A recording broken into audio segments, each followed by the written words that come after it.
আসসালামু আলাইকুম, সবাইকে স্বাগত জানাচ্ছি আমাদের প্রোগ্রেসিভ লাইফের আরেকটি আলোচনায়। আমি শাফায়েত আপনাদের সাথে যথারীতি আছি। আমার সাথে আমাদের নিয়মিত আলোচক মির্জা ভাই আছেন। মির্জা ভাই ওয়েলকাম। তো আমরা আজকে মোটামুটি মানে বাংলাদেশের বর্তমান যে ঘটনাগুলা আম গত কয়েকদিনের মধ্যে যা ঘটেছে বাংলাদেশের জাতীয় এবং আন্তর্জাতিক পর্যায়েও বাংলাদেশ সংক্রান্ত যে কয়েকটা বিশেষ ঘটনা মোটামুটি যেগুলা আলোচনায় আছে, তো সেই বিষয়গুলো নিয়ে আমরা একটু আমাদের মতো করে সংক্ষিপ্ত আলোচনা করব। তো মির্জা ভাই, কি মনে হয় আমরা হচ্ছে গিয়ে গত কয়েকদিন আগে, এই মনে হয় কবে, গতকালকে না পরশুদিন দেখলাম যে সাকিব আল হাসান উনি উনি ঘোষণা দিয়েছেন টি-20 এবং টেস্ট ক্রিকেট থেকে অবসর নেওয়ার। তো আপনি মনে হয় এই বিষয়টা নিয়ে আপনি মানে শুধু সাকিব না, ইন জেনারেল আপনি এই মানে আমাদের স্পোর্টস এরেনা নিয়ে আপনি মনে হয় কিছু কথাবার্তা বলতে চাচ্ছেন, কি মনে হয় আপনার? হ্যাঁ, থ্যাংকস শফাত। সো সবাইকে স্বাগতম। আমরা আসলে এই ধরনের ফরম্যাটে কিছু কথা বলতে চাই রিসেন্ট টপিকের উপরে। যে উইকলি যে ইম্পর্টেন্ট টপিক গুলো আছে সেগুলোতে, এটা আমরা একসময় করতাম, এখন আবার নতুন করে রিভাইভ করতেছি আমরা এই শোটা। তো সাকিবের ব্যাপারে যে কথাটা, অবভিয়াসলি আমাদের ওয়ান অফ দ্য মানে গ্রেটেস্ট প্লেয়ার দেশে, নো ডাউট অ্যাবাউট ইট। কারণ সে শুধু বাংলাদেশের না, সে পৃথিবীর সবচেয়ে সেরা একজন অলরাউন্ডার। তার প্রচুর ভক্ত, বাংলাদেশের one of the best celebrity, সবচেয়ে সেলিব্রেটেড পারসন। তার ফেসবুকের follower, Instagram, what ever it is, অনলাইনে সবচেয়ে বেশি ফলোড পারসন। প্রচুর টাকা পয়সার মালিক। তো সাকিবের ব্যাপারটা আসলে কনফ্লিক্টিং এই কারণে, এটা আসলে একটা মরাল ডিলেমাতে ভুগতেছি আমি, যে আমার Shakib, I really don't like him. মানে আমি একদম স্ট্রেট আউট তাকে আমি অপছন্দ করি। আমি কখনো তার খেলার ভক্ত ছিলাম না, but as a Bangladeshi player হিসেবে তার, সে যেহেতু টিমের ইসের মধ্যে ভূমিকা রাখতেছে, তাকে দেখতাম, সবাই ফলো করে। সো এটাতে, এবং তার বিরুদ্ধে আমি প্রচুর লেখালেখি করছি, কিন্তু স্টিল আমার মনে হয় যে উই শুড বি মানে লিটল বিট, মানে আমাদের একটু গ্রেসিয়াস হওয়া উচিত। বিকজ আমরা এখন উইনার, বাংলাদেশের যে নতুন বাংলাদেশের ফ্যাসিস্টকে আমরা তাড়াইছি। আম, এর আগে একটু সাকিবের ফেস দিয়ে নেই। হি ইজ আ ভেরি সবচেয়ে সেলিব্রেটেড অলরাউন্ডার এবং হোয়াটনট, সে সবচেয়ে সেলিব্রেটেড সেলিব্রিটি। বাট তারপর তার যেই কার্যক্রমের ফিরিস্তি, এটা আমাদের সবার জানা উচিত, বোঝা উচিত। আমাদের যারা তার সাকিবের ভক্ত তারা হয়তো অনেকেই জানে না, তার যে ব্যবসাগুলো সেগুলো almost all of them are মানে স্ক্রুটিনাইজ এবং খুবই সমালোচিত। যেমন সে কাঁকড়ার ব্যবসা করছে একটা, সেখানে সে শ্রমিকদের পেমেন্ট দেয় নাই, এটা নিয়ে একটা বিশাল কন্ট্রোভার্সি হয়েছে। তারপর সে শেয়ার মার্কেটে নিজের বাবার নাম, সে মানে ভাড়ায় বাবার নাম হাইড করে সে শেয়ার মার্কেটে সে ইনভেস্ট করছে, এবং এই ধরনের শেয়ার মার্কেটের ফ্রডদের সাথে সে জড়িত ছিল, যেটা আনপ্রেসিডেন্টেড। সে জুয়া খেলা বা যেসব সে প্রমোশন করছে বাংলাদেশে, যেটা আসলে লিগ্যালও না, কিন্তু সে ওই বেটিং সাইটের সাথে জড়িত, এবং এটা একটা হিনিয়াস ক্রাইম আমি বলবো। কারণ এই স্পোর্টস রিলেটেড জুয়াতে প্রচুর মানুষ প্রচুর টাকা হারায়। আসলে জুয়া ব্যবসা, জুয়া জিনিসটা ঘৃণিতই তো এই জন্য যে you can bat, but you most of the time public টাকা লুজ করে। তারপর তার পার্সোনাল ইসের মধ্যে সে বহুবার বহু কন্ট্রোভার্সি করে, মানুষের গায়ে হাত তুলে এটা সেটা করে সেই করছে। বাংলাদেশ না হলে সে বহু মানে, সে বাংলাদেশের দলেও সে এক বছর সে খেলতে পারে নাই, সে ব্যান ছিল, সে জুয়ার সাথে, ফিক্সিং এর সাথে, স্পট ফিক্সিং এর সাথে জড়িত থাকার কারণে। এবং তার সবচেয়ে বড় ফ্ল আমি যেটা দেখি, সে আম, মানে আইন না মানা, এটাকে সে একটা সোয়েগার হিসাবে বানায় ফেলছে। যে সে যে আইন মানতেছে না, সে আইনের ঊর্ধ্বে একজন ব্যক্তি, এবং যে কোনো কিছু আসতেছে যে কোনো ভাবেই এভরিথিং গোজ, আমি যেটা বলবো সেটাই। মানে ছোটখাটো একজন ফ্যাসিস্ট। এবং তার সবচেয়ে গ্রেটেস্ট ক্রাইম হচ্ছে সে আম, আহ, কি বলে, সে রানিং খেলোয়াড় হয়ে সে একজন ফ্যাসিস্টদের একজন এমপি হয়ে গেছে। বিনা অবভিয়াসলি ভোটের তাকে, এমপি। হ্যাঁ, বিনা ভোটের এমপি। বিনা ভোটের এমপি, বিনা নির্বাচনের, এবং সেখানে গিয়েও সে ভক্তদের গায়ে হাত তুলছে, ওই ভিডিও নিয়ে বিশাল কন্ট্রোভার্সি হচ্ছে, বহু কিছু সে, মানে তার মনে হয় যে কন্ট্রোভার্সি ছাড়া মানে কোনো একটা মাস নেই যে সে করেনি। তো এগুলার বলার পরও তারপরেও মনে হয় যে যেহেতু সে একজন রানিং প্লেয়ার, তাকে মানে অবসরের একটা চান্স দেওয়া আমাদের উচিত। মানে আমার এটা মনে হইতেছে, এটা মানে আমি এই কথাগুলো বললাম যে আমি তার পার্সোনাল কোনো ভক্ত না বা এইসব, কিন্তু আমি সেই ট্র্যাডিশনটাকে আমি রিফিউজ করি, যে যেই ট্র্যাডিশনটা আসলে শুধু বাংলাদেশ না, উপমহাদেশের প্রতিটা দেশের মধ্যে এটা একটা, যে আমরা কখনো গ্রেটনেসকে আমরা মানে রেসপেক্টফুলি আমরা করতে পারি না। অবভিয়াসলি একটা মানুষ যখন একটা পর্যায়ে উঠে, খেলোয়াড় না, যে কোনো সমাজে কোনো এইসব মধ্যে, তাকে যে আমরা সুন্দর করে বিদায় দিব, তাকে যে আমরা মানে আমাদের স্মৃতিতে জাগরুক রাখবো, বা তার প্রপার রেসপেক্টটা দিব, সেই জিনিসটা এই আহ, ভারতে কিছুটা চেঞ্জ হয়েছে, পাকিস্তান, বাংলাদেশ এই দেশগুলোর মধ্যে নাই। আমরা কখনো গ্রেসফুলি আমাদের মানে আমাদের স্টারদের আমরা বিদায় দিতে পারি না। তো দেখেন সাকিবের এটা মির্জা এন্ড হয়েছে, সাকিব খেলতেছে, মির্জা কিন্তু ভাই, আমার তাকে। একটু, আচ্ছা আপনি শেষ করুন, কিন্তু আমার একটু অবজেকশন আছে এই ব্যাপারটা নিয়ে, আপনার হ্যাঁ সাথে আমার হ্যাঁ, একটু। আমি আসবো তোমার কাছে। তো আমি যেটা বলতেছি যে এই কারণে আমি সাকিবকে, সেই কারণে আমি বললাম যে এই জিনিসটা আসলে এত কনফ্লিক্টিং আমার জন্য, কারণ আমি একদিকে চাই যে সে, ওকে, লেটস এন্ড দিস, যে তাকে একটা ভালো বিদায় দেওয়া হোক। আমার এটা মন বলতেছে যে ওকে, তাকে চান্স দেওয়া হোক একটা, সে যাতে বিদায় নিতে পারে ঠিক মতো, what ever she did.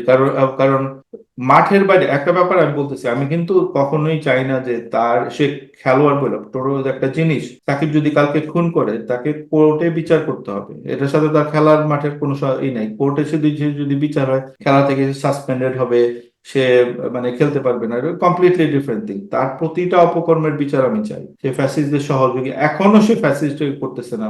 Even গতকাল একটা জিনিস ভাইরাল হয়েছে, যে রিক্সার মধ্যে একটা ছেলের মৃতদেহ নিয়ে যেতেছে, আর ওখানে বলতেছে যে well time spent in Toronto, ওই এখানে একটা লায়ন সাফারি আছে আমাদের একই টরন্টোতে, দিনের সে ঘটনা ওখানে ছিল। ঘুরে বেড়াইতেছে তার ফ্যামিলি নিয়ে। এটা কি একই দিনের ঘটনা ছিল? হ্যাঁ, খুবই হিনিয়াস ক্রাইম। এবং বাংলাদেশের স্পোর্টসটা শুধু সাকিব না, কেউই এই যে জুলাই ম্যাসাকার এগুলি নিয়ে একটা কথা বলতেছে না, অথচ তারা কিন্তু শেখ হাসিনার প্রশংসায় পঞ্চমুখ থাকতো। এগুলো নিয়ে আমাদের আওয়াজ তুলতে হবে।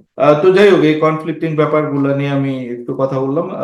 সাফায়েত, তুমি বলতে পারো এখন। মানে এখানে আমার ইয়েটা যেটা হচ্ছে গিয়ে, আপনি আমার অবজেকশনটা কোথায়, যে আপনি যেটা বললেন না, যে আমরা আমাদের ভিতরে ওই প্র্যাকটিসটা নাই যে আমরা গ্রেটদেরকে গ্রেসফুলি বিদায় দেওয়া। হুম এখন হুম এখানে হ্যাঁ, অবশ্যই আপনি বলতে পারেন যে ঠিক আছে, এখানে স্পেকটেটরদের বা অডিয়েন্সের একটা রোল আছে, বাট একই সাথে যেই গ্রেট বা যিনি নিজেকে গ্রেট ভাবছেন, তারও তো একটা দায়িত্ব আছে যে আমি আমার গ্রেটনেস থাকা অবস্থাতেই আমি সম্মানের সাথে বিদায় হয়ে যাই, যতক্ষণ না পর্যন্ত আমাকে ধাক্কা মেরে বিদায় দেওয়া হচ্ছে। হুম হুম হুম হুম আমাদের যাদেরকে আমরা তথাকথিত গ্রেট মনে করছি, তাদের হুম ভিতরেও তো ওই প্রবণতাটা নাই, ওই চিন্তাটা নাই যে ঠিক আছে, আমাকে এখনো মানুষ ভালোবাসে, এখনো মানুষ সম্মান করে, তো এই সম্মান এবং ভালোবাসা নিয়ে আমি সসম্মানেই বের হয়ে যাই। সেটা না করে আমি চলতেই থাকবো, আমার ফর্ম আছে কি নাই সেটা নিয়ে আমার কোনো চিন্তা নাই, আমি পারফরমেন্স, আমি আগে যা করতে পারতাম সেটা এখন করতে পারছি কিনা সেটা নিয়েও আমাদের কোনো চিন্তা নেই, আমি টেনেই যাচ্ছি যতদিন না পর্যন্ত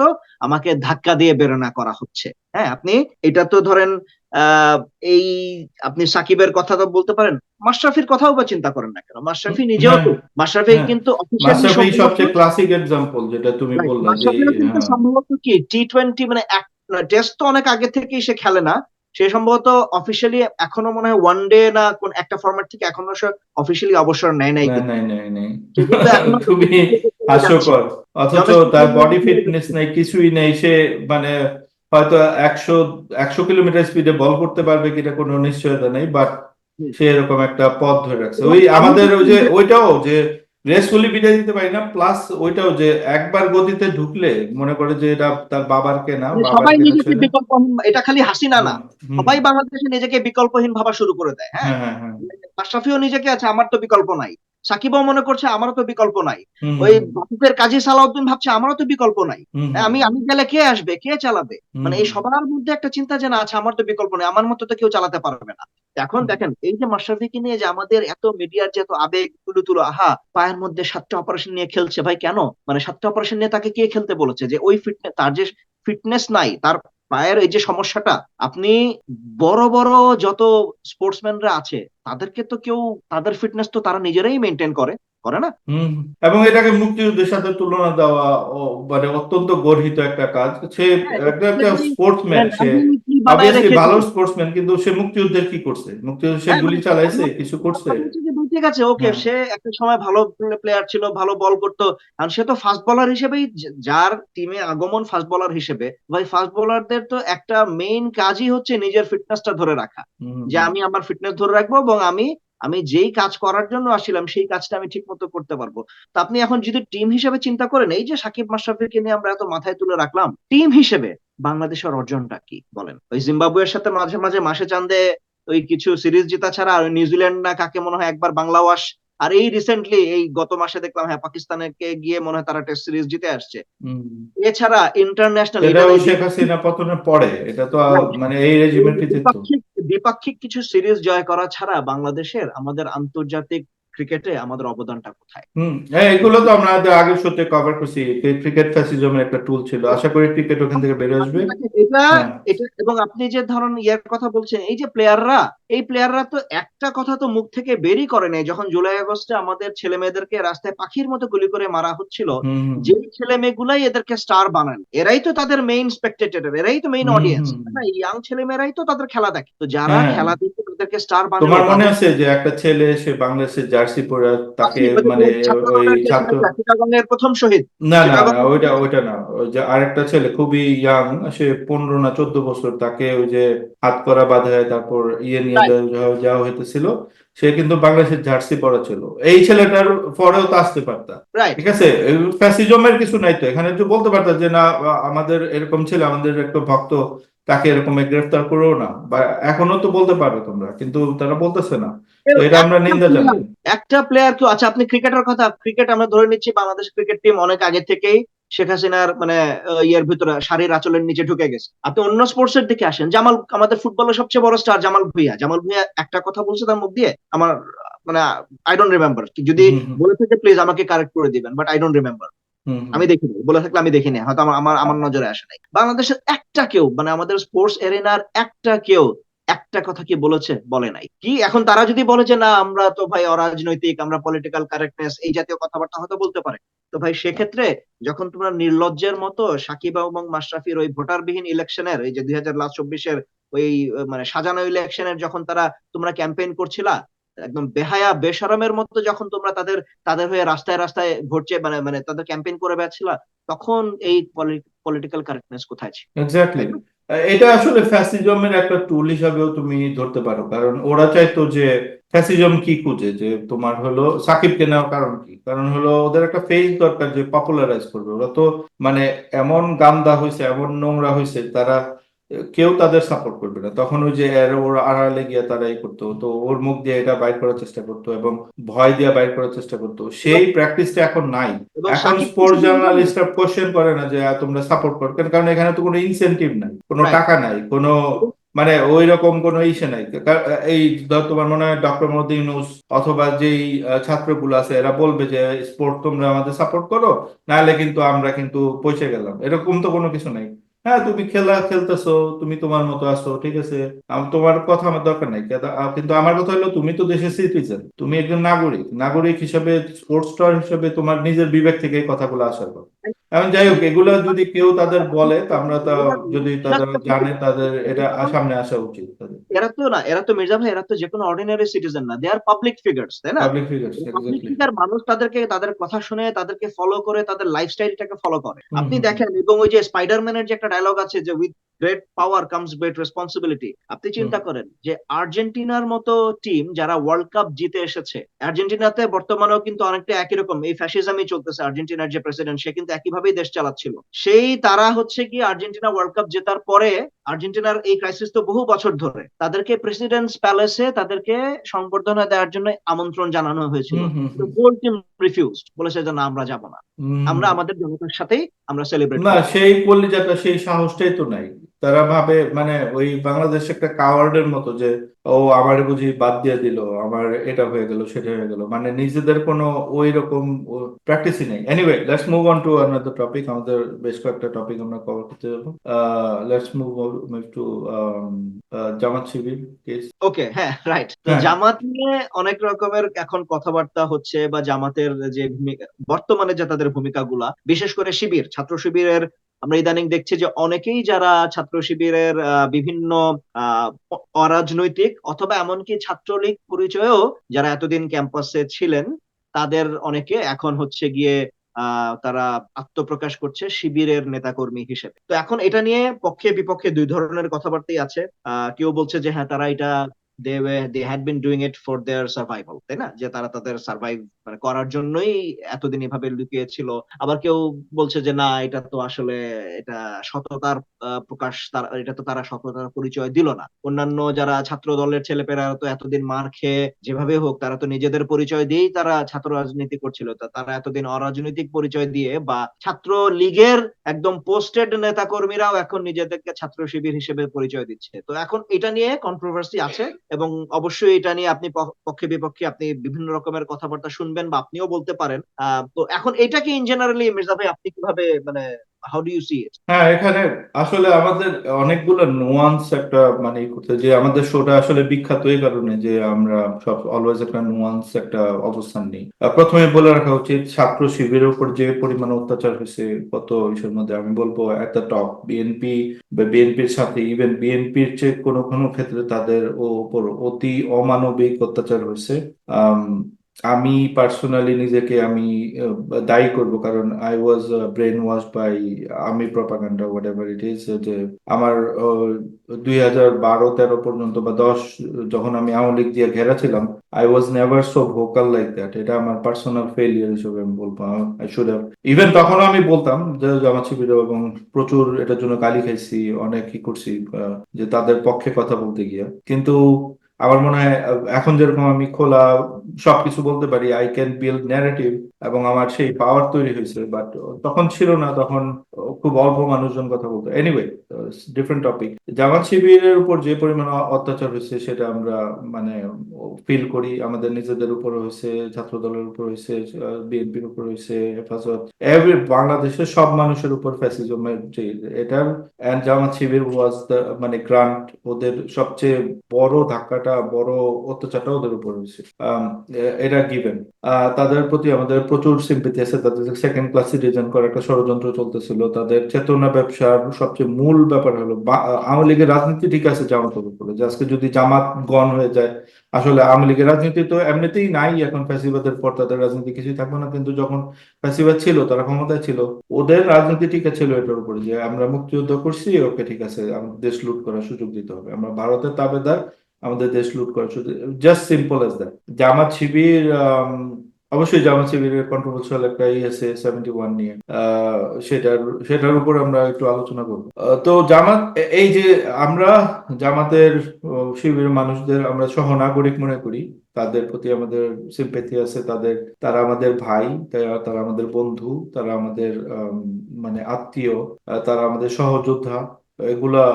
কিন্তু একই সাথে আমি এটাও বলবো যে আমি যদি আজ বাংলাদেশে যদি বাক স্বাধীনতা থাকে, আমার এখন এখন ফ্যাসিবাদ নেই, এখন জামাত শিবিরের কোনো এক্সট্রা প্রোটেকশনের দরকার নেই। তো জামাতের রাজনীতি যদি আমি আমি অবভিয়াসলি জামাতের রাজনীতি আমি সাবস্ক্রাইব করি না। আমি মনে করি যে এটা একটা রিজিড পলিটিক্যাল দল। এটার কিছু বেনিফিটও আছে, তাদের ওয়ান ট্র্যাক মাইন্ডসেট, তাদের মানে একটা ফোর্স আছে, তারা পিউরিটান, তারা অনেক কিছু, তারা মানে অনেক ক্ষেত্রেই তারা অনেক সৎ, তারা দাবি করে। এবং ওইটার একটা, যখন তারা ক্ষমতায় ছিল 2001 থেকে 2006-এ, তাদের মন্ত্রণালয়গুলো বেশ ভালো পারফর্মও করছে, সৎ হিসাবে পরিচিত ছিল। কিন্তু আবার অনেক ক্ষেত্রে মানে ডাম ডিসিশন নিয়েছে তারা। যেমন তারা প্রতিরোধ করতে পারে নাই জঙ্গিদের সাথে যেই কন্ট্রোভার্সি গুলো ছিল, সেগুলো তারা কখনোই, ইভেন এখনো তারা ওইগুলা মানে সাপ্রেস করতে পারতেছে না। এটা তো তাদের ব্যর্থতা অবশ্যই। এনিওয়ে, ওই যেটা বলতেছিলাম যে জামাত শিবিরের সমালোচনা করার অধিকারও কিন্তু আসলে বাক স্বাধীনতার অংশ। জামাত শিবিরকে আমি এর মানে এই করতেছি না যে আমি তাকে মানে ডিহিউম্যানাইজ করতেছি, আমি তাকে তার নাগরিক অধিকার বঞ্চিত করার কথা বলতেছি, তাকে নিষিদ্ধ করার কথা বলতেছি, তাকে কোনোভাবে তাকে করার কথা বলতেছি। একটা মানুষের সাথে যখন তোমার দ্বিমত করি আমরা, অথবা তার সাথে আমরা তর্ক করি, বা তার রাজনীতি থেকে আমি কমপ্লিটলি ডিফারেন্ট মনে করি নিজেকে, এর মানে এই না যে তাকে আমরা মানে অবভিয়াসলি আমরা ফ্যাসিবাদের কেউ মানে সহযোগী না, আওয়ামী লীগের সাথে আমাদের দূরতম সম্পর্ক নেই, বরঞ্চ আমি বলবো যে জামাত শিবিরের চেয়ে বেশি কাজ আমরা করছি। এটা মানে দিস ইজ, এটা আমরা অথরিটি নিয়ে বলতে পারি এখানে। এনিওয়ে, ওই যেই ছেলেটার কথা আসছে, এটা একটা তারা ট্যাকটিস নিচ্ছে।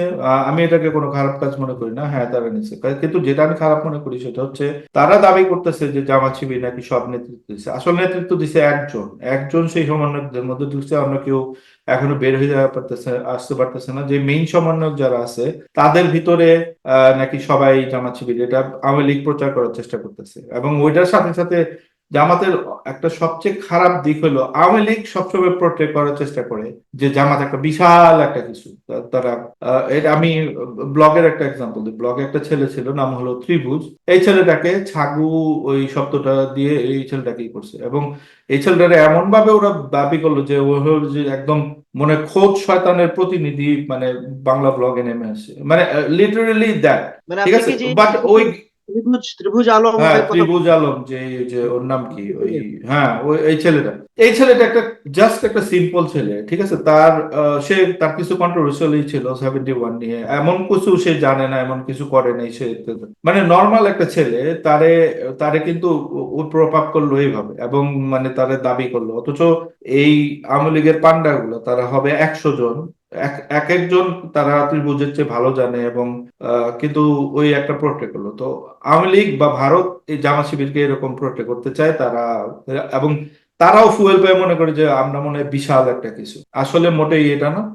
তো এই হিস্ট্রিটা আমি মানে কারেক্ট করে দিতে চাই, এবং এটা আমি রেকর্ডের জন্য রাখলাম এখানে, যে আন্দোলন হয়েছে, সবার সবার কন্ট্রিবিউশন ছিল এখানে। বিএনপির কন্ট্রিবিউশন ছিল, সাধারণ ছাত্রদের তো তারা শুরুই করছে আন্দোলন, সমন্বয়কদের ভূমিকা ছিল, রাস্তার মানুষদের, শ্রমিকদের, এই মাদ্রাসার ছাত্র, এই আমাদের ভূমিকা ছিল।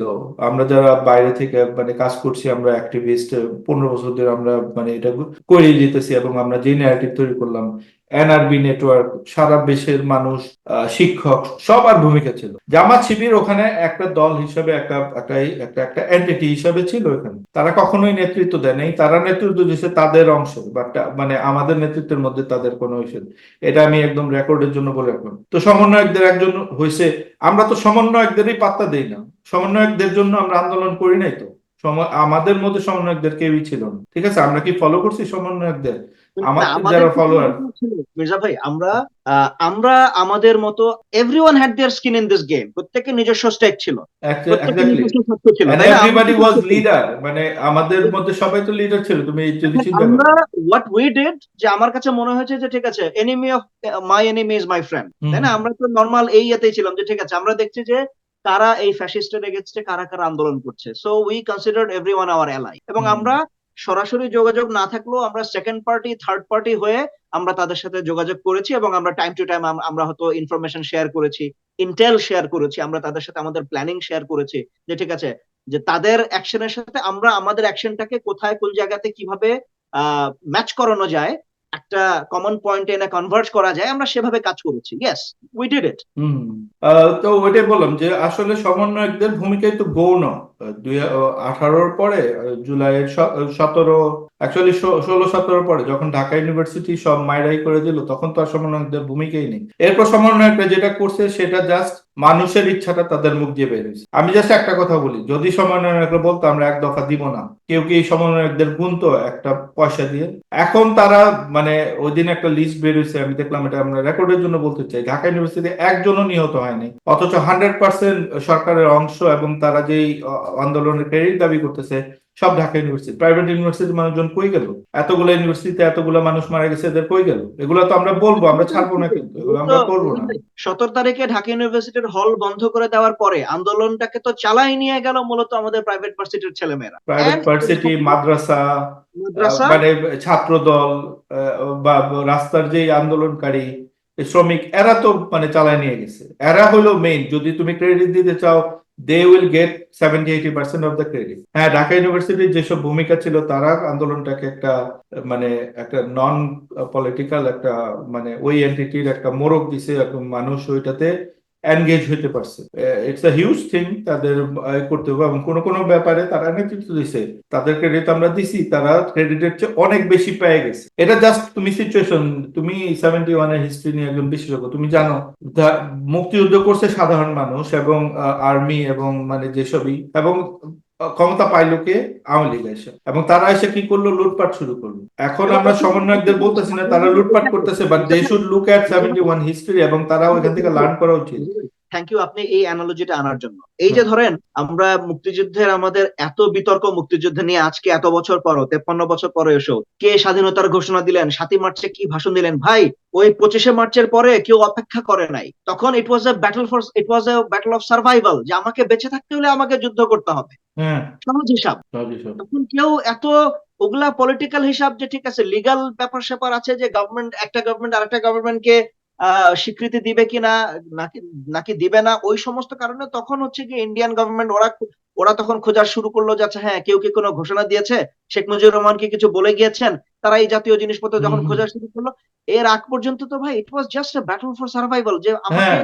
পাকিস্তানিরা ক্র্যাকডাউন করেছে, আমাকে আমাদের বেঙ্গল রেজিমেন্টের ইস্ট বেঙ্গল রেজিমেন্টের ইউনিট গুলো যখন বিদ্রোহ করলো, কেন করলো? নাইলে তাদেরকে মেরে ফেলতো।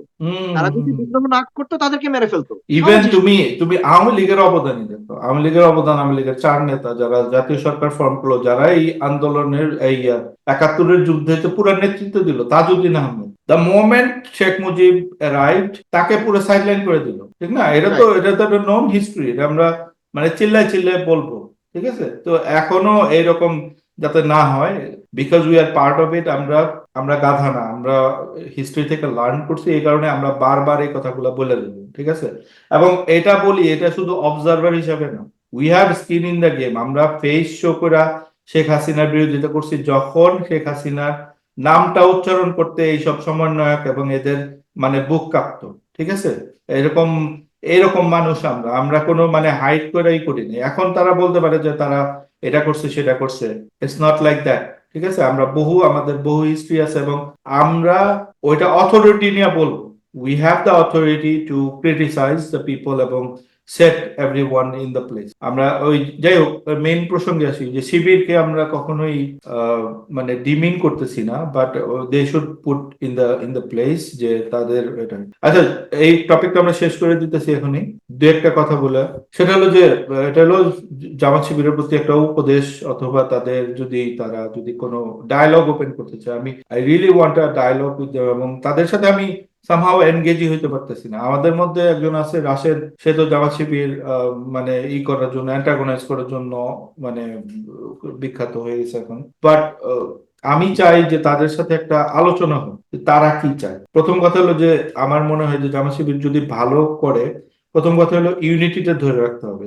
তারা এটা সেটা করে যেই কাজগুলো করতেছে সেগুলো খুবই তাদের মনে রাখতে হবে তারা হচ্ছে সবচেয়ে বড় টার্গেট ইন্ডিয়া অথবা ওয়েস্টার্ন। যদি বাংলাদেশকে একটা ইসলামী জঙ্গি রাষ্ট্র হিসাবে সেল করা যায়, এটার চেয়ে বড় বেনিফিশিয়ারি কি তারা কেউ হবে না। এবং তাদের এটা মনে রাখা উচিত যে গত 15 বছরে কিরকম অত্যাচারটা হইলো এবং কিভাবে তাদের উপর অত্যাচার গুলো হয়েছে, এগুলো ভুলে যাওয়ার কথা না। তারা যদি আবার সেই ভুলগুলা একই রকম ভাবে করে, তাহলে তাদের আসলে গাধা বলা ছাড়া আর কিছুই মানে বলার থাকবে না। এটা তাদের মোর রিয়েলাইজ করা উচিত যে তাদের গায়ে একটা ইসলামী লেবাস আছে, এবং ইসলামী লেবাসটা এই ওয়েস্টার্ন পাবলিক এবং এই ইন্ডিয়া বা অন্য দেশগুলাকে কি মেসেজ দেয়, তো সেগুলাকে এই এই উগ্রপন্থীদের তাদের একটু সাইজে রাখতে হবে। সব দলে উগ্রপন্থী আছে, আমি শুধু বিএনপি জামাতের বলবো না, বিএনপির লোকজন যেরকম চাঁদা খাইতেছে, এটা করতেছে সেটা করতেছে, এবং বিএনপির লিডারশিপ এদেরকে কন্ট্রোল করে। আমি সেম আহ্বানই করবো যে আপনাদের মধ্যে যে উগ্রপন্থী গুলো আছে এগুলো প্লিজ রিলিশে রাখেন, একটা ডায়লগ ওপেন করেন, 71 নিয়ে ক্লিয়ার একটা মেসেজ দেন। দেখেন, আমরা কেউই চেতনা ব্যবসায়ী না, আমরা চেতনা ব্যবসার বিরুদ্ধে। We are the person. আপনারা যদি ক্লেম করেন যে জামাত শিবির নেতৃত্বে দিছে, আমরা ক্লেম করব আমরা চেতনা ব্যবসাকে ধসায় দিছি। মানে আমাদের যে গ্রুপটা, we are in the four front of it. চেতনা ব্যবসা ধসে যাওয়া মানে তো বুঝেন যে আসলে আপনার ন্যারেটিভ থাকবো না, আপনার কোনো লেজিটিমেসি নাই, তখন মানুষ ইজিলি করতে পারবে। তো আমাদের এই শাহবাগী টাহবাগী এইসব বইলে কোনো কাজ হবে না আসলে, এগুলো এগুলা ফর নাথিং। আমরা আপনাদের সাথেই আছি। আমরা 71-এর কথা বলি এই কারণে না যে আপনাদের লজ্জা দিতে চাই বা মানে কোনো একটা খারাপ উদ্দেশ্য বা এটা নিয়ে ব্যবসা করার উদ্দেশ্য। আমরা বলতেছি জুলাইয়ের যে গণহত্যা বা যে ম্যাসাকার হলো সেটা দেখে যদি আপনার খারাপ লেগে থাকে, 71 নিয়ে আপনার খারাপ লাগে, তো লেটস পুট আ ক্লোজার। জামাত শিবিরের যেসব মানুষজন এখন 71-এর পরে নিচ্ছে তাদের কোনো দায় নাই। Just put a end to it, যে ওকে ঠিক আছে, তখন দলীয় নেতৃত্বে যারা ছিল তাদের ভুল হয়েছে, ভুল হইতেই পারে, এই মানুষের জিনিসটা ভুল হয়, এক্স্যাক্টলি আমরা ঠিক এই আছে, যে জিনিসটা ভুল হচ্ছে হয়েছে তারা ভুল করছে, লেটস এন্ড টু ইট। আমরা বাংলাদেশের মানুষ, আমরা আমরা সব দেশকে ওন করি, লেটস বিল্ড মানে কান্ট্রি টুগেদার, আমরা সবাইকে নিয়ে আমরা দেশ করতে চাই। জাস্ট এতটুকু দরকার, এটা ছাড়া আর কোনো কিছু দরকার আমরা নেই। এক্স্যাক্টলি আমাদের ক্ষেত্রে তো আমরা তো ফার্স্ট অফ অল আমরা কেউই চেতনা ব্যবসা করছি না। মুক্তিযুদ্ধকে বিক্রি করে কোন রকমের কোন পলিটিক্যাল গেইন বা কোন ধরনের গেইন করার আমাদের এখানে কোনো উদ্দেশ্য না। আমরা উদ্দেশ্য নেই। মুক্তিযুদ্ধটাকে ইতিহাস হিসেবেই, ফ্যাকচুয়াল ইতিহাস হিসেবে স্টাডি করতে চাই, যা ঘটেছে তাই। হম। এখানে আমরা কোনো আবেগও আনতে চাই না, কোনো কোনো গল্প আনতে চাই না, আবেগী আহা উহু আনতে চাই না। হ্যাঁ, হম। আমরা যা ঘটেছে সেটাকে আমরা ফ্যাক্ট হিসেবে, এভিডেন্স বেসড, একদম ফ্যাক্ট বেসড যে ইতিহাস, সেটাকে আমরা স্টাডি করতে চাই এবং ইতিহাস থেকে আমরা শিক্ষা নিতে চাই। এবং হম। সেই শিক্ষাতে এখন ইয়াস, এবং আপনি যেটা বলছেন, আমরা চাই না বাংলাদেশে, আমরা চাই না যে কাউকে ডিহিউম্যানাইজ করা হোক। এবং প্রত্যেকটা মানুষের যে রাজনৈতিক অধিকার আছে, জামাত বা শিবির আপনি যেই হন না কেন, আপনারও সেই একই অধিকার আছে। কিন্তু আপনাকে শুধু দি অনলি থিং, আমাদের একমাত্র এই মুহূর্তে আমাদের একটাই প্রত্যাশা বা চাওয়া, সেটা হচ্ছে কি আপনারা জাস্ট নিজেদের অবস্থানটাকে পরিষ্কার করেন। এটা তো আপনারা যদি নিজের ভুল স্বীকার করতে তো কোনো সমস্যা নাই, আপনারা হম। যদি ওই জিনিসটাকে, এবং দেখেন 2001 সালের যে সর্বশেষ যে ক্যাবিনেট ছিল বিএনপির, সেই ক্যাবিনেটে তো জামাতের নেতারা ছিলেন, এবং বেগম খালেদা জিয়ার সাথে সেই নেতারাই জাতীয় স্মৃতিসৌধ গিয়ে ওনারা ফুলও দিয়ে এসেছেন, তাই না? হম। তো হ্যাঁ। যদি, এবং সেখানে মতিউর রহমান নিজামীও ছিলেন, কামরুজ্জামান, সরি, আরেকজন ছিলেন, দুজনই তো ছিলেন, একজন তো মতিউর রহমান নিজামী, আরেকজন আরেকজন হচ্ছে কামরুজ্জামান মনে হয়, না, আলী হাসান, আলী হ্যাঁ, হাসান মুজাহিদ। মুজাহিদ, হ্যাঁ। হ্যাঁ, এবং ঘটনাচক্রে এই দুজনেরই কিন্তু পরবর্তীতে আমরা দেখলাম যে ফাঁসি, ওনাদের মৃত্যুদণ্ড কার্যকর হয়েছে 71-এ মানবতা বিরোধী অপরাধের কারণে। সেটা এখন সেই সেই বিচার নিয়ে অবশ্যই আমরা জানি অনেক রকমের কন্ট্রোভার্সি আছে হম। সেই বিচার নিয়ে। কিন্তু ওনাদের এখন এই মানুষেরাও যদি, ওনারাও যদি আহ আমাদের স্মৃতিসৌধে গিয়ে বেগম খালেদা জিয়ার পাশে দাঁড়ায়, ওনারা যদি ফুল দিতে পারেন, তো সেক্ষেত্রে আমার তো মনে হয় এখনকার যারা জামাত শিবিরের যারাই অ্যাক্টিভ কর্মী বা নেতারা যারা আছেন, এবং যাদের অধিকাংশেরই জন্ম 71 সালের পরে, আমার তো মনে হয় না যে তাদেরকে ওই বার্ডেন তাদেরকে বেয়ার করার কোনো প্রয়োজন আছে। জাস্ট লেটস, আমি তাদের প্রতি এটাই থাকবে, জাস্ট লেটস এন্ড ইট, আপনারা লেটস হ্যাভ এ ক্লোজার। এটা নিয়ে একটা ক্লিয়ার আপনারা একটা অবস্থান জানাই দিয়ে আপনারা just let's just move on. Hmm. আপনারা exactly. Move on. Let's move on. আপনাদের এখন, এবং আরেকটা জিনিস যেটা, হ্যাঁ, যে আপনাদেরকে সমালোচনা, যখন আপনাদেরকে ডিহিউম্যানাইজ করা হতো তখনও তো আমরা কথা বলেছি যে এই তাদেরকে ডিহিউম্যানাইজ করা, এবং এটা নিয়ে আমরা যথেষ্ট কথা বলেছি যে ও আচ্ছা, একটা মানুষ জামাত শিবির করা মানেই তাকে মেরে ফেলা বা গুম করে ফেলার এটা জাস্টিফিকেশন, তাই তো? আমরা আমরা কিন্তু এই লাইনেই আমরা অ্যাটাক করেছি, যখন এই যে চেতনা ব্যবসায়ীরা যে একটা শিবির পরিচয়ে আমরা আজকে একজনকে ধরে ফেললাম, মেরে ফেললাম, পিটায় মেরে ফেললাম, বা তাকে পুলিশের হাতে তুলে দিলাম, আমরা কিন্তু এটা নিয়েও আমরা এই টোনেই আমরা কথা বলেছি যে ও আচ্ছা, তার মানে জামাত শিবির হইলেই একটা মানুষকে মেরে ফেলা যায়। আমরা কিন্তু এই কাউন্টার, এই কোশ্চেন গুলো আমরা সবসময় করেছি। সো উই ওয়্যার, আমরা কিন্তু কখনোই তাদের এগেনস্টে ছিলাম না। এখন হ্যাঁ, তাদের এগেনস্টে আমরা কখন, যে আপনারা এখন কিন্তু আপনারা যদি এই মুহূর্তে এসে যে আমাদের এই যে আন্দোলনের সবকিছুকে কারো ভিতরে যদি এই রকমের চিন্তা থাকে যে না ঠিক আছে আমরা এটার ক্রেডিট আমরা নিয়ে নিব, বা এখনো যদি আপনারা নিজেদেরকে মেইন স্ট্রিমে এবং আপনাদের ব্যাপারে কোনো রকমের ইউনিটিটা ভাঙা ফেলবো, ইউনিটির বা ভাঙা। কোনো রকমের যৌক্তিক যৌক্তিক সমালোচনাকেও যদি আপনারা এতটা রিপালসিভ হয়ে যান যে না আমাদের সমালোচনা করলেই শাহবাগী, আগে তাদের পক্ষে কেউ কথা বললে যেমন ইজিলি রাজাকার ছাগল ট্যাগ করে যেত, হম। এখন তাদেরকে কোনো যৌক্তিক সমালোচনা করলেও যদি তাদেরকে শাহবাগী বানায় দেওয়া হয়, এটা কিন্তু আমরা we don't want that either, এটাও আমরা চাই না। তো হম। এইখানেই আমাদের যেটা, একটাই আমাদের এক্সপেকটেশন হচ্ছে যে লেটস হ্যাভ আ ক্লোজার, এটা নিয়ে একটা ক্লোজার দিয়ে, যে ঠিক আছে আমরা সবাই বাংলাদেশকে চাই, সবাই বাংলাদেশকে ভালোবাসি, এই বাংলাদেশকে ফ্যাসিজম থেকে মুক্ত করার জন্য আমরা সবাই যার যার অবস্থান থেকে যার যতটুকু সামর্থ্য সেই অনুযায়ী, এখন হয় ওনারা যদি মনে করেন যে ঠিক আছে দিস ওয়াজ আওয়ার ট্যাকটিক, যে আমরা নিজেদের পরিচয় গোপন করে অন্যান্য দলের ছদ্মবেশে আমরা করবো, ফাইন, আই ডোন্ট মাইন্ড, ঠিক আছে, এটা এটা হতেই পারে, এটা এটা একটা ট্যাকটিক হতেই পারে, কোনো সমস্যা নাই ভাই। আমি নিজে ইন্টেলিজেন্স আর্মিতে, আমি ইন্টেলিজেন্সের আমি ইন্টেলিজেন্স স্টাফ অফিসার ছিলাম, আমি জানি এগুলা ধরেন ক্ল্যান্ডেস্টাইন অপারেশন এরকম হয়। আপনি আপনি কেজিবি তে সিআই এর ডিপ কভার এজেন্ট আছে, উল্টাটাও আছে, সিআই এর ভিতরে কেজিবি ডিপ কভার এজেন্ট ছিল, হুম এগুলা তো সবসময় ছিল। আই ডোন্ট মানে এটা নিয়ে আমি এখানে কোনো দেখছি না, এখানে তো আমি আমার উন্নাসিকতার কোনো কিছু আমি দেখছি না, যদি হয়ে থাকে ফাইন হয়েছে, বাট এটা নিয়ে বেশি নিজেকে তো এত জাহির করার বা গ্লোরিফাই করার কিছু নাই। আবার এটার জন্য তাদেরকে এত বেশি আহ তাদেরকে আবার উন্নাসিকতারও কিছু নাই যে ওহ তোমরা এতদিন অন্যান্যরা তো ঠিকই যার যার পরিচয় নিয়ে, ভাই এখন অন্যান্য অ্যাটলিস্ট অন্যান্য দলের পরিচয় দিয়ে বা অরাজনৈতিক পরিচয়ের কারণে তো কাউকে এটা তো কাউকে মানে গুম খুন করে ফেলা বা আবরারের মতো পিটায় মেরে ফেলার জাস্টিফিকেশন তো এগুলো ছিল না।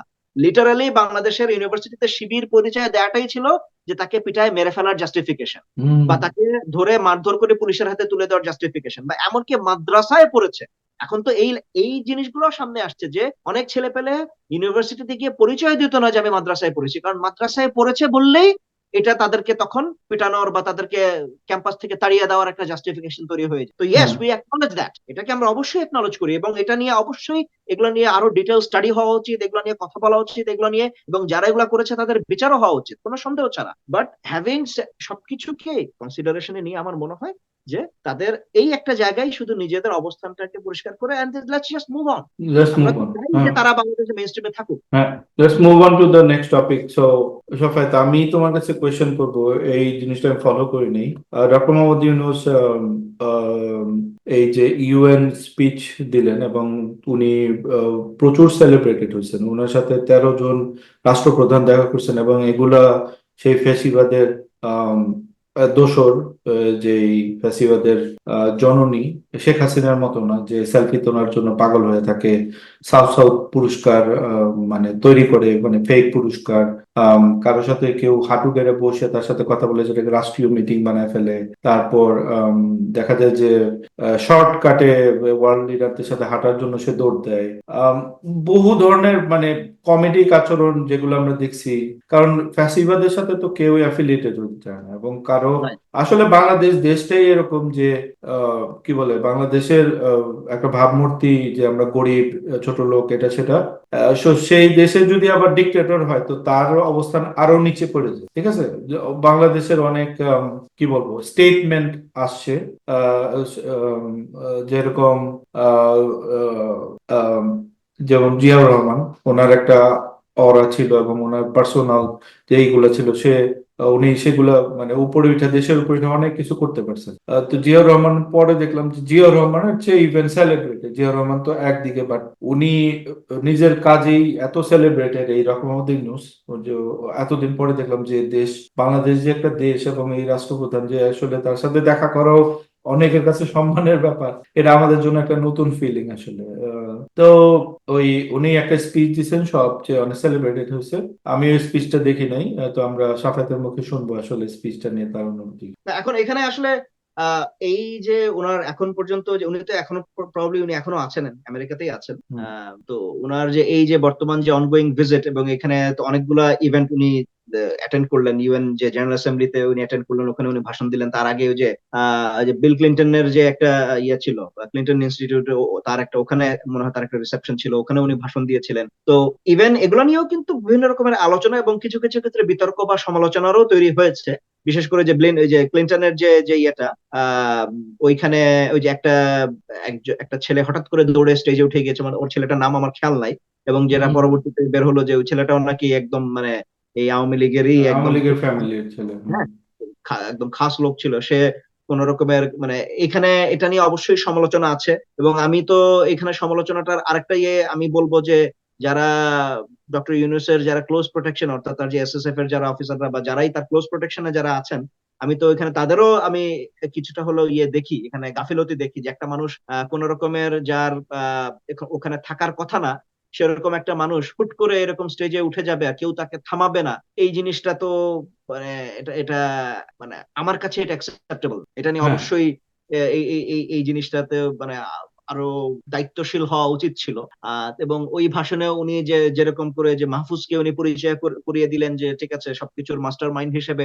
এখন হ্যাঁ উনি হয়তো মানে দেখেন ডক্টর মোহাম্মদ ইউনূস উনি নিজে অনেক মানে অনেক বড় আত্মার একজন মানুষ, ওনার মনটা অনেক বড়। তো উনি হয়তো আমাদের এই যে, উনি যেহেতু তাদেরকে তার ডেলিগেশন মেম্বার হিসেবে নিয়ে গিয়েছেন এবং অবশ্যই উনি জানেন যে ঠিক আছে এরা সবাই আন্দোলনের পিছনে তারা ছিল, তো উনি হয়তো পরিচয়তে করার সময় মানে আউট অফ হিজ জেনারসিটি উনি হয়তো এই ধরনের মাস্টার মাইন্ড বা এই জাতীয় শব্দ উনি ব্যবহার করেছেন। এখন এটা নিয়ে অনেকে অনেক রকমের কথাবার্তা বলতে পারে, যে মাহফুজ সে নিজেও বলছে যে না, ও মানে, এবং এটা কিন্তু নিজে মানে ডক্টর ইউনূস উনি নিজে ওনার ভাষণে সেটা বলেছেন, ওই ভাষণটাতে, যে না, ও যদিও সবসময় এটা অস্বীকার করে কিন্তু আমি জানি যে সে সবকিছুর পেছনে ছিল। তারপরে উনি যে একটা বলেছেন যে হ্যাঁ, এটা সবকিছু খুবই ডিজাইনড এবং প্রি প্ল্যান্ড একটা আন্দোলন ছিল, এত এত সুন্দর মেটিকুলাসলি ডিজাইনড একটা আন্দোলন ছিল। তো এখন এটা নিয়ে যেমন অনেকে আমাদের চেতনা শিবির থেকে এখন অনেকেই গর্ত থেকে বেরোয় আসছেন, যে এই যে দেখেছেন এটা কিন্তু প্রথম থেকেই এটা হুম। ইয়ে ছিল, এটা কিন্তু প্রি প্ল্যান ছিল। তো ভাই, প্রি প্রি প্ল্যান, সেই প্রি প্ল্যানিং এর মধ্যে তো আপনাদের নেত্রী যে শয়ে শয়ে মানুষকে গুলি করে মেরে ফেলবে, এটা তো প্রি প্ল্যান ছিল না। মানে তাদেরকে কোনোভাবেই এখন তারা যেটা চাচ্ছে যে এটাও জামাত শিবির নাকি ওই রাস্তায় শয়ে শয়ে মানুষকে গুলি করে নাকি জামাত শিবির মেরে ফেলেছে, ওরা তো এখন এই না, ন্যারেটিভটাকে দাঁড়। আমি একটু সরি, আমি একটু ফিল ইন করে দিই তোমার এখানে। সেটা হলো যে প্রি প্ল্যান বলতে আমি যেটা বুঝতেছি এটা আসলে পুরোটাই জিনিসটাই মিসিং হয়ে যেতেছে। অনেকগুলা পার্টি বিভিন্ন ধরনের কথা বলতেছে, সে যেহেতু সে সরকার প্রধান, একটা কথা বললে এটা অনেক গুরুত্বপূর্ণ। আমি যেটা মনে করি যেটা ডক্টর মোহাম্মদ ইউনূস এবং ওনাকে যারা ফিট করছে, আসলে ওনাকে কারা ফিট করছে এটাও আমরা জানি, ইউ নো দ্যাট সাফায়াত, যে তাকে যারা ফিট করছে তারা কারা বলতেছে, উই নো দোজ পারসন। ওনারা যেটা বলতে চাইতেছে যে কোটা আন্দোলনটা এটা meticulously design, it was never for like Sheikh হাসিনার পতনের আন্দোলন। এখন তারা বহু কিছু বলতে পারে, বাট আই উড মানে আমি কখনো এটা মানে করবো না। হ্যাঁ, তারা মনে মনে হয়তো ধরে রাখছে যে ওকে ঠিক আছে যদি বাংলাদেশে এরকম কোনো আন্দোলন হয়, বাট কোটা আন্দোলনটা তারা ডিজাইন করছে, ইট ওয়াজ মেটিকুলাস ডিজাইন এবং স্লোগান ওরকম ঠিক ছিল, এটা ঠিক ছিল।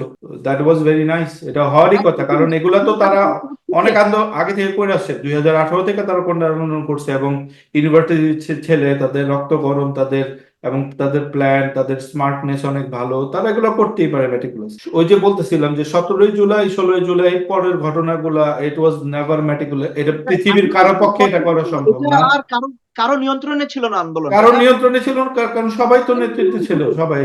তো আমরা কোথা থেকে আসবো? আমরা যে এতদিন এই ন্যারেটিভ তৈরি করলাম, আমরা যে গোটা আন্দোলন সাপোর্ট করলাম প্রথম থেকে। আমি আমার পোস্ট দেখতেছি জুলাইয়ের 8 তারিখ 7 তারিখ থেকে আমি এই আন্দোলন সাপোর্ট করা শুরু করছি। তো আমি কি একজন সমন্বয়ক, বা আমি কি একজন, আমারও তো অনেক ফলোয়ার আছে, আমার 30,000 ফলোয়ার আছে, আমার ইউটিউব চ্যানেল এটা সেটা বহু কিছু আছে, তো আমি কিন্তু দাবি করতে পারি যে তো I was not the part of that. আমি ওটা দাবিও করতেছি না, করতেছি না, বাট আমি একজন লিডার, এটা ফর শিওর। আমি একজন লিডার, আমি আমার নিজের, আই ওয়াজ এ জেনারেল, আমি মার্চিং অর্ডার দিছি, দ্যাটস ফর শিওর। আমি আমাদের বলছি যে যেগুলো যেগুলো, এবং এগুলো সবই তো আমাদের শোর মধ্যে আছে, আমাদের ফেসবুক ওয়ালে আছে, আমরা কি কি করছি, আমরা কোন ভাবে করছি, সবকিছু আছে, আমরা we can bring the receipt. এখন যাই হোক, এই যেটা এই মাস্টার মাইন্ডের কথাগুলো হচ্ছে ভাই, কমপ্লিটলি বুলশিট মির্জা এবং ভাই, ওইরকম ওভার মির্জা প্রপোর্শনেট ভাই, মানে করা হবে। ওই কথা বললে তো আমি তো তাহলে নিজেকে বিশাল মাস্টারমাইন্ড দাবি করতে পারি। অবশ্যই আমি তুমিও তো একজন মাস্টার মাইন্ড। আমি আমি যা- কি বলতেছি, আমরা সবাই তো লিডার ছিলাম। তোমার কারণে সাফায়াতের না থাকলে তো আমরা ওই সেনাবাহিনীর ভিতরের কথাগুলা, আমাদের শো এর মানে অ্যাটলিস্ট 40% 30% ছিল শুধু সেনাবাহিনীর ভিতরেই করা, এবং সেনাবাহিনী যদি এই গুলি না চালাইতো আজকে আমরা কোথায় থাকতাম কে জানে। হয়তো শেখ হাসিনার রেজিমের আন্ডারে হয়তো রেজিমটা দুর্বল হইতো, হয়তো রেজিমের আন্ডারেই থেকে যেতাম শেখ হাসিনা যদি মানে সেনাবাহিনীর ওই ছেলেগুলা যদি মানে এই না হতো। এগুলা কে করছে? এগুলো তো আমরা নিজেরা করছি। তোমার স্টুডেন্টরা আমাদের শো দেখতো, তারা নিজেরা এসে বলছে আমাদের, ঠিক না? তো এগুলা এগুলো এগুলা কে এটার ক্রেডিট নেবে? হ্যাঁ, অবশ্যই আমরা ক্রেডিট নিব। এটা কি সেই মাহফুজ মাস্টার মাইন্ড করে দিছে? ওর না সাথে না, কি আমার যোগাযোগ ছিল, না ওর সাথে তোমার যোগাযোগ ছিল? রাইট মির্জা ভাই, আমরা আমরা মনে টপিক থেকে সরে যাচ্ছি। তো আমরা যেটা কথা হচ্ছিল যে ওনার ফাইনালি যে ওনার ইউএনএ যে অ্যাসেম্বলিতে যে ভাষণটা নিয়ে, এটা নিয়েও আমি দেখলাম যে অনলাইনে অনেক অনেক রকমের কথাবার্তা বলেছেন। হুম। দু একজন দেখলাম একটু হালকা কিঞ্চিত সমালোচনা করেছেন, যাচ্ছে না উনি বাংলায় কেন বললেন, এটা তো সেই যে আমাদের অতি জাতীয়তাবাদের একটা বহিঃপ্রকাশ। মানে যাই হোক, আমি অবশ্যই এটাকে খুব একটা বেশি ট্রাকশন দিতে চাই না, যে ওনার যে উনি বাংলায় বলুক ইংলিশ বা উনি যে ভাষাতেই বলুক না কেন, আলটিমেটলি সবাই তো কানের মধ্যে সবারই হেডফোন লাগানো থাকে, সবাই নিজ নিজ ভাষাতেই, কারো যদি মনে হয় যে না আমি, উনি যদি এমনকি ইংরেজিতেও ভাষণটা দিতেন, যারা নন ইংলিশ স্পিকিং যারা, তারাও তো নিজের কানে হেডফোন লাগায়, তারা নিজের ভাষাতেই ওটা ট্রান্সলেটর দিয়েটাই শুনতো। তো এটা ডাজন্ট হুম। ম্যাটার। এরকম মানে পলিটিক্যাল স্টেটমেন্ট দেওয়া ছাড়া মানে ওইরকম আসলে কোনো একটা মানে কোন ভাষায় উনি কথা বলছেন itself it might be political statement, এছাড়া উনি কি বলছেন এটা আসলে খুব একটা ম্যাটার করে না উনি কোন ভাষায় কথা বলছেন সেটার, কিন্তু উনি যে খুব সুন্দরভাবে, যেটা আমার ভালো লাগলো যে উনি আমাদের এই যে আন্দোলনটাকে খুব সুন্দর করে উনি ওন করলেন এবং সেটা একদম পুরো বিশ্বের দরবারে উনি সেটাকে তুলে ধরলেন যে কিভাবে বাংলাদেশে ফ্যাসিজম চেপে বসেছিল এবং কিভাবে আন্দোলনের মাধ্যমে আমাদের তরুণরা হচ্ছে কি আন্দোলন করে কিভাবে এই ফ্যাসিজমকে সরালো এবং ওখান থেকে তারা যে ভবিষ্যতের প্রতি যে তাদের একটা প্রতিশ্রুতি সেটাকে উনি খুব সুন্দর করে উনি তুলে ধরলেন। আর ওনার কাছে আহ যে উনি অর্থনৈতিক মুক্তি বা উন্নয়ন নিয়ে উনি কথাবার্তা বলেছেন। তারপরে সবচেয়ে যে জিনিসটা আমার কাছে স্ট্রাইকিং যে জিনিসটা লেগেছে যে উনার ব্যাপারে বিশেষ করে ইন্ডিয়ান মিডিয়া অনেকদিন ধরে তারা যে জিনিসটা বলছে যে না উনি হচ্ছেন আমেরিকান পাপেট, আমেরিকা ওই যে আমেরিকার যে কি যেন রিপাবলিক বাংলা টিভির খুব ক্লাউন একটা ইয়ে আছে না, একটা ওই যে খুব চিৎকার করে করে একদম পুরো নাটক করে যে অর্ণব সে, গোস্বামী। না না অর্ণব গোস্বামী না, আরেকটা মানে বাংলায় বাংলায় যে একটা ক্লাউন আছে না রিপাবলিক বাংলার যে একটা একটা হোস্ট, ও নামটাও আচ্ছা ভুলে আচ্ছা, গেছি। নাম জানি না আমি, হ্যাঁ কলকাতার। হ্যাঁ কলকাতার, সে মনে হয় যে সে মনে হয় হোস্ট কম, সে মনে হয় মানে যাত্রা পালা ইয়ে বেশি আর কি। সে চিৎকার করে করে যে ডক্টর ইউনূস স্যার আপনি পারছেন না স্যার, আপনি ছেড়ে দিন স্যার, এরকম করে যে খুব ইয়ে করে যে কথা বলে আর কি।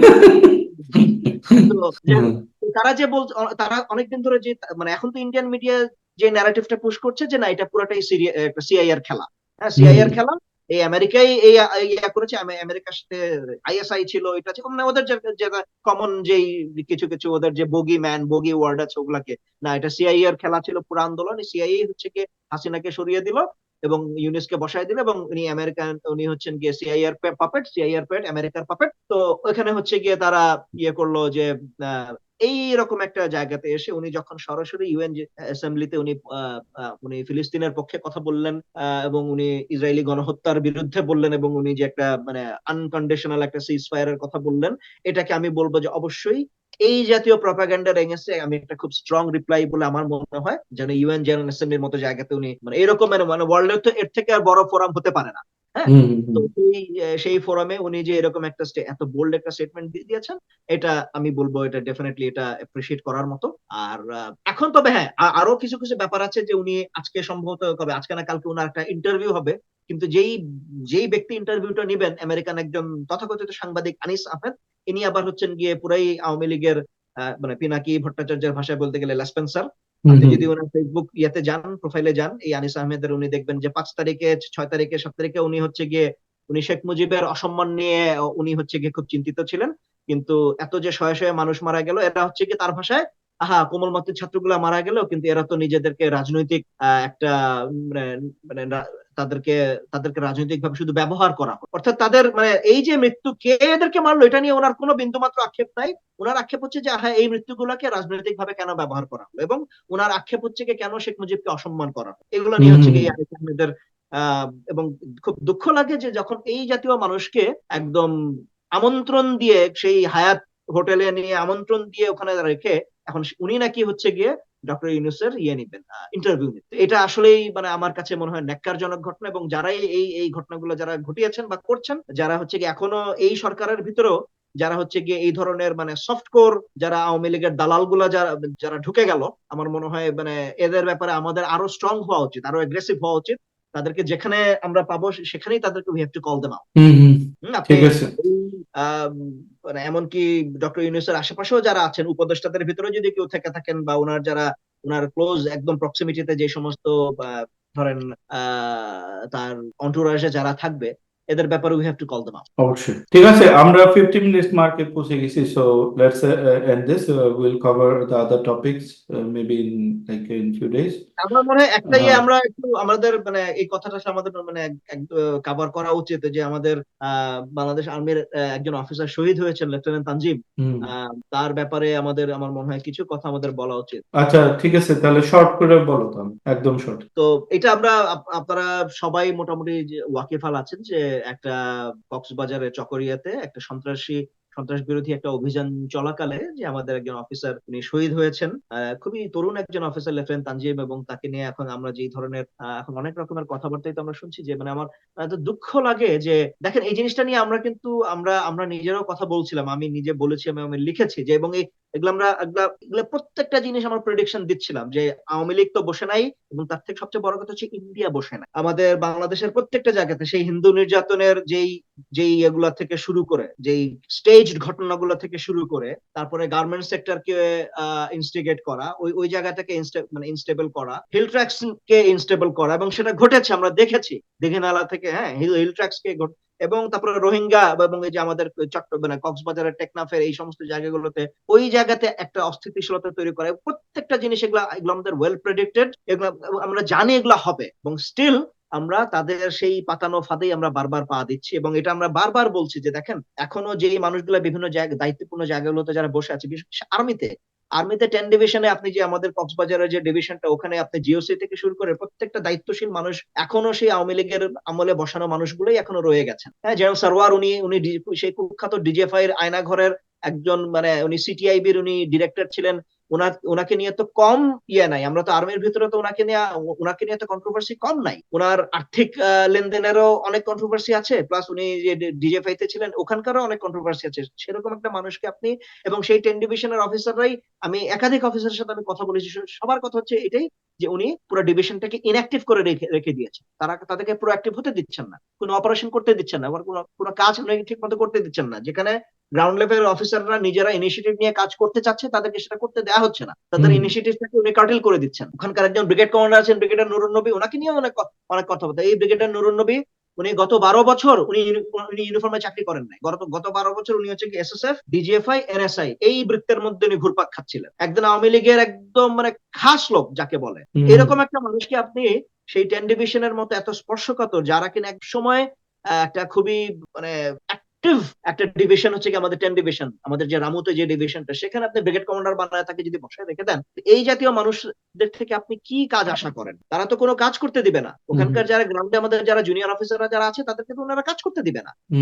এবং আপনি একটা মানে একটা পেট্রোল পাঠাচ্ছেন, এবং সেরকম একটা পেট্রোলে মাত্র 30 রাউন্ড লাইভ অ্যামুনিশন দিয়ে, এবং সৈনিকদের কাছে কোনো অ্যামুনিশন নাই, এবং আপনারা জানেন যে আপনারা ডাকাত ধরতে পাঠাচ্ছেন বা হোয়াট এভার, সেটা ডাকাত ধরতে হোক, সন্ত্রাস বিরোধী, তাদের কাছে তো অস্ত্র থাকতেই পারে। তো আপনি তাদেরকে তারা গুলি করবে, আর তার এগেইনস্টে আপনারা ব্ল্যাঙ্ক অ্যামুনিশন দিয়ে আপনারা তাদের জবাব দিবেন? এটা তো মানে আমরা মানে বেসিক কোন রকমের মানে মিলিটারি নলেজ বা ট্রেনিং যার আছে, তার মাথা থেকে তো এরকম কোন পরিকল্পনা মানে এরকম তো বের হওয়ার কথা না। এখানে এটা আমরা সবসময় বলছি যে আমাদেরকে আরো প্রোঅ্যাক্টিভ হতে হবে, যারাই দায়িত্বে আছেন, সেটা গভর্নমেন্টে হোক, আর্মিতে হোক, মানে এই ব্যাপারগুলোতে তো সবাইকে আরো প্রোঅ্যাক্টিভ, এই মানুষগুলোকে এই জায়গা থেকে সরাতে হবে আর্জেন্ট। মানে এরা আরো বড় ধরনের কোনো ক্ষতি করে ফেলার আগেই এদেরকে আজকে আজকে মানে লেফটেন্যান্ট তানজিম আজকে শহীদ হয়েছে, কালকে it could be someone else. হ্যাঁ, অবশ্যই।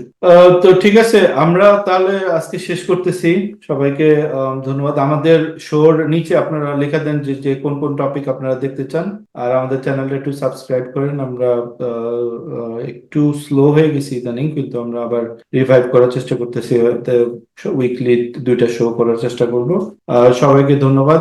সবাই তো সবাইকে ধন্যবাদ জানাচ্ছি যারা এতক্ষণ ধরে ধৈর্য ধরে আমাদের এই আলোচনাটা শুনলেন। আপনাদের যদি এই আলোচনার কোনো বিষয়ের ব্যাপারে কোনো যদি আমাদের কোনো আলোচনার ব্যাপারে কোনো মতামত থাকলে সেটা জানান, বিশেষ করে কোনো দ্বিমত যদি থাকে সেটা আমাদেরকে অবশ্যই জানাবেন। আমরা চেষ্টা করব সেগুলোকে অ্যাড্রেস করার। আর এছাড়াও আপনারা যদি ভবিষ্যতে অন্য কোনো টপিকে আমাদের আলোচনা শুনতে চান, সেটা আমাদেরকে সাজেশন আকারে আমাদেরকে কমেন্টে জানাতে পারেন, আমরা চেষ্টা করব সেগুলোকে কভার করার। আর আমরা যেটা যেটা মির্জা ভাই বললেন, আমরা মাঝখানে আমাদেরও একটু আমাদের বিভিন্ন ব্যক্তিগত কারণ বা পারিবারিক অনেক কারণে আমাদের একটু আমাদের আগের মতো আমরা নিয়মিত থাকতে পারিনি। আমরা চেষ্টা করছি আবার এতে আসার। আমাদের যে একটা সিরিজ যেটা চলমান, যে রাজপথের জনযুদ্ধ, সেটার 4র্থ পর্ব আহ আমরা মাত্র রিলিজ করলাম। তো আমরা যেখানে আমরা এই গত 2 পর্বে আমরা হচ্ছে গিয়ে যারা বিএনপি বা ছাত্র দলের যারা নেতা কর্মীরা যারা রাজপথে ছিলেন, আমরা তাদের মুখ থেকে তাদের কথাগুলো শুনেছি।